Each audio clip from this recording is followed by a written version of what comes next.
Hey, right then, here I am, caffeine hero job, hot chocolate brekkie, and I have to just quickly jump on because I've just done my semi-final preview video at the train station because I've got some time to kill, because I've been getting messages now about this article. The Guardian are reporting that Newcastle are likely to share the Stadium of Light going forward. I'm just going to make this quick, alright? I was just trying not to swear there at the start because you know what we should have said instead of light. But yeah, apparently we're going to share the Stadium of Light with Sunderland. What a load of crap that is. What a load of nonsense that is. I'm just going to give my 2 pence very quickly before I eat my brekkie and get on that train. But so they're reporting that, just like Milan do with the San Siro, Newcastle and Sunderland are going to share the same stadium, where Newcastle either build the new one or expand St James Park. We know that decision is going to come in a month or two's time. The announcement will be whether Newcastle expands St James to around 65,000 or we move stadium to a brand new one for about 75,080 capacity, which will double our match day revenue. They've got those parts right, and I still believe, like I've said all along, since the Saudi takeover even happened, I got ridiculed for it at the start, that we would get a new stadium. I still believe we will build a new stadium, and that's what the decision will be. I don't think we'll extend St James Park. I don't think there's much increase in profits to do that. I think it's more logical for them on a business standpoint and everything else with PSR and FFP to build a brand new stadium, a multi-purpose venue, a new shiny one for the Saudis to show off. I think that'll be the crack. But for them to say that we'll share the Stadium of Light is a load of nonsense. And to be fair, I mean, what would they do? What would the alternative be if we did extend St James Park? It would be tricky. It would be difficult. You know, you kind of got gated stadium. There's not enough there. Could you build a pop-up one like they did in Qatar World Cup? That would be a good shout for me. If we were to extend and we needed some time, you could build one of those pretty shipping container stadiums. You can knock them up in a few months. They did it for the World Cup in Qatar.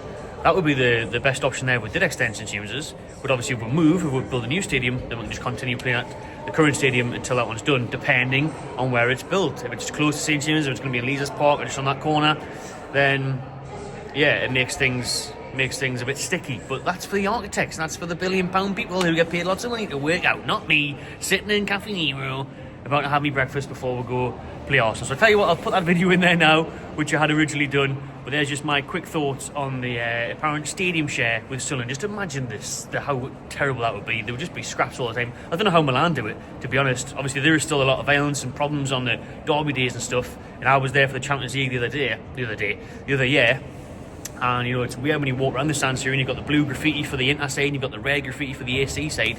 It is strange, but I just couldn't see it with Newcastle Sunderland. Imagine these metros, yeah, getting on a metro with your Newcastle stuff on and going there on a match day.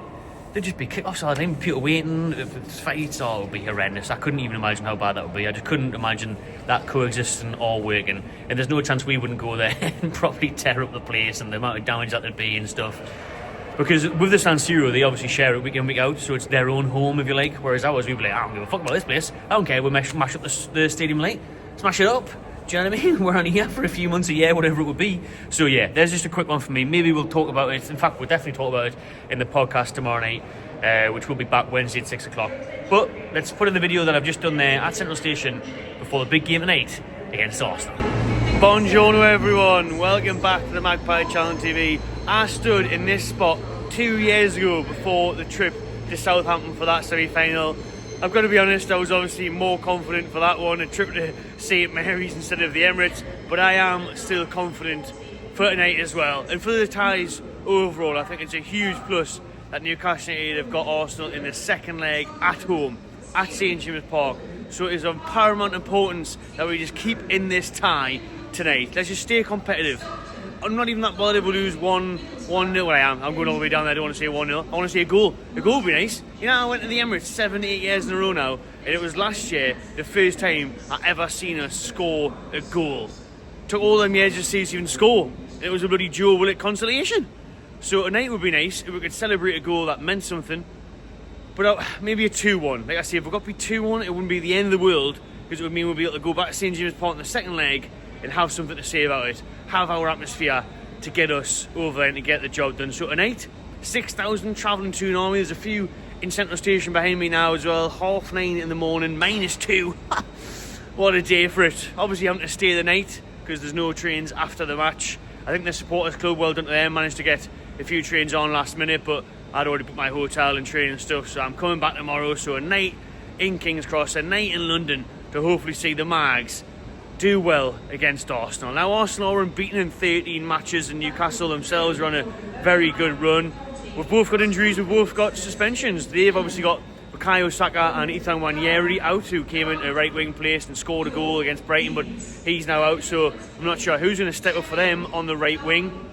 But Newcastle obviously have captain Bruno suspended tonight, which is an absurd rule, by the way, ridiculous. That 2 yellow cards means you get a suspension, and we've had to play 1 extra game than Arsenal. Remember, we played Forest early on, but if you're in Europe, you don't have to play those games, so that's mental, man. What a crap rule that is.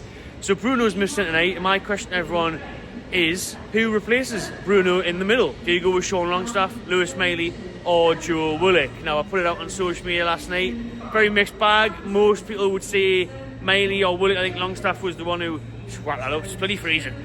Longstaff was the one that was probably least favourable, but Longstaff would offer that, you know, that balance in midfield, that gritty edge, get stuck in, cover the ground.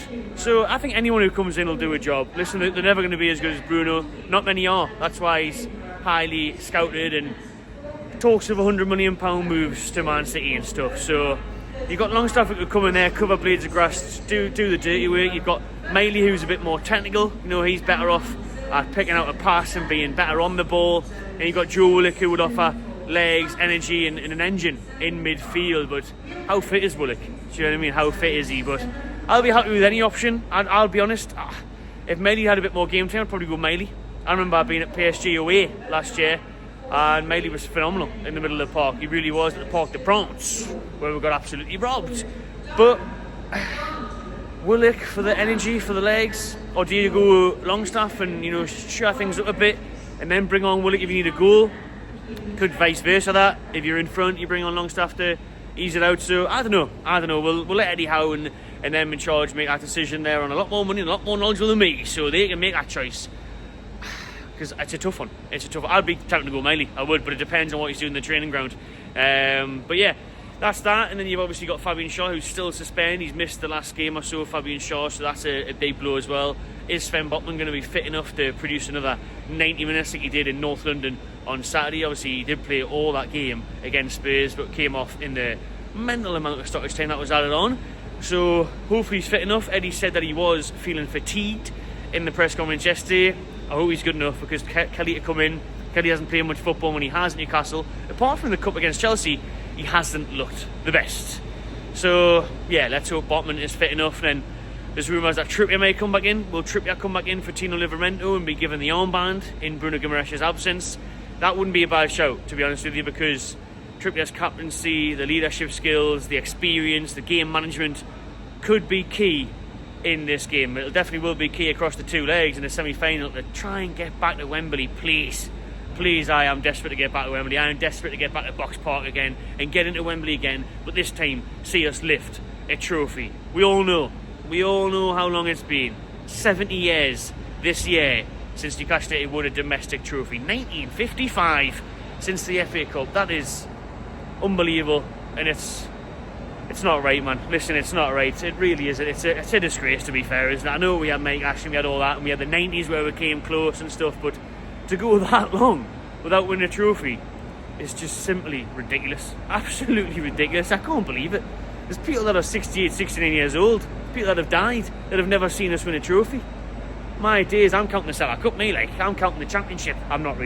No, we can't do that. And even if we did win the Carabao Cup, right, you'd have fans saying, Mickey Mouse Cup, man. Well, that energy drink cup, it's not a proper trophy, so you can't win unless we do eventually win the FA Cup or the European trophy or something. But that was the last one we won. This one won the Fairs Cup in '69, which is now the Europa League. So we won that.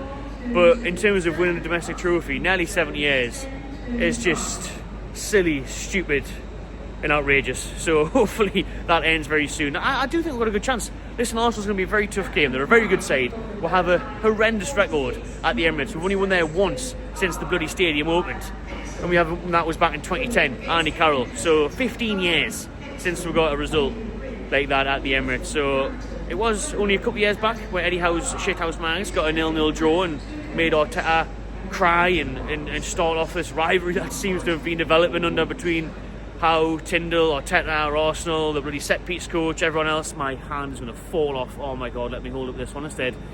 And yeah, so will we see some more Arteta tears tonight? I hope so.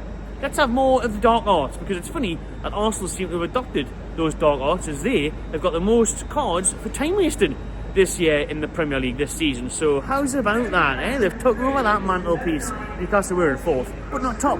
That was Arsenal's only trophy they've won in a few years as well. So listen, stay tuned to the Magpie Channel TV. I'll be bringing you the vlog, the reaction, fan cams, so we'll try and catch Robbie in that again. I'll be on the FTV, so we'll try and wind up the judges and everyone again.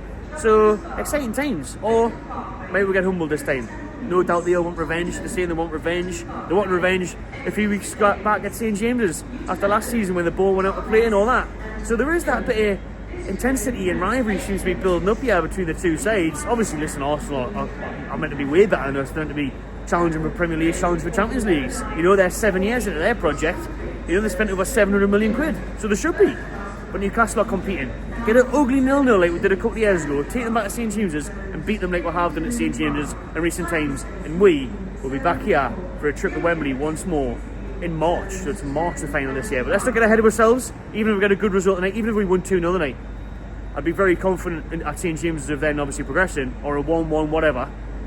But the job's not done. This is 2 legs, 2 games, anything can happen. They've got some really good players, even with the Saka's out. They've still got some really good players. They're a really good side. So it's not going to be easy. But let's get down to the Emirates, see how we get on. I'm going to go for a 1-1 draw, which like I say would set us up very tasty for that second leg at St James's in February. Drop your score predictions in the comments below, people. Please give us one a like, subscribe, and I'll see you on the next one.